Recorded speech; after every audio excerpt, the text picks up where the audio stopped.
lengkap saya Rizky Yulianti Benu dengan NPM 54220028.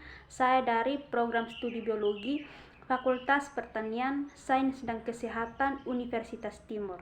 Di sini saya akan mempresentasikan hasil kerja saya tentang asam karboksilat atau siklus C4.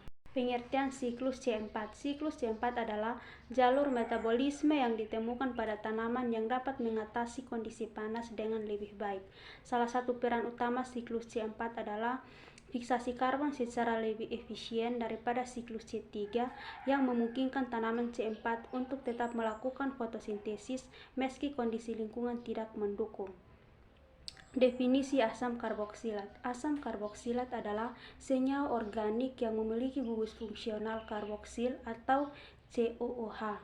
Dalam konteks siklus C4, asam karboksilat penting untuk proses fiksasi karbon. Contoh utama asam karboksilat dalam siklus C4 adalah asam oksaloasetat atau OAA dan asam malat. OAA adalah produk pertama dari fiksasi karbon yang dilakukan oleh PEP atau karboksilase yang kemudian dapat diubah menjadi asam malat. Baik, jadi di slide ini ada gambar siklus fiksasi karbon pada tumbuhan C4. Jadi gambar di samping ini menggambarkan bahwa siklus C4 sebuah jalur fiksasi karbon yang terjadi pada beberapa tumbuhan, terutama yang hidup di lingkungan panas dan kering. Siklus ini melibatkan dua jenis sel, yaitu yang pertama sel mesofil atau M dan sel seludang bekas pembuluh darah atau BS. Jadi untuk lebih pahami, saya akan menjelaskan sesuai dengan anak panah yang ditunjukkan di gambar tersebut. Yang pertama, CO2 dari udara masuk ke dalam sel mesofil. Di sini CO2 langsung bertemu dengan air dan diubah jadi HCO3 atau bikarbonat oleh enzim yang namanya karbonat anhidrase. Lalu HCO3 ini bergabung dengan PEP dan dengan bantuan enzim PEP hasilnya jadi OAA atau oksaloasetat. Setelah itu OAA langsung diubah jadi senyawa lain yang isinya 4 karbon. Senyawa ini disebut C4. Asam C4 ini kemudian dikirim masuk ke dalam sel bandel Schiff. Di dalam sel bandel Schiff ini, asam C4 dipecah oleh enzim C4 acid dekarboksilase. Waktu dipecah, dia lepaskan CO2 dan dihasilkan asam C4 atau senyawa 3 karbon.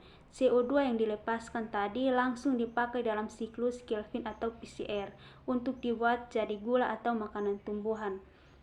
Sedangkan asam C3 tadi dikembalikan lagi ke sel mesofil.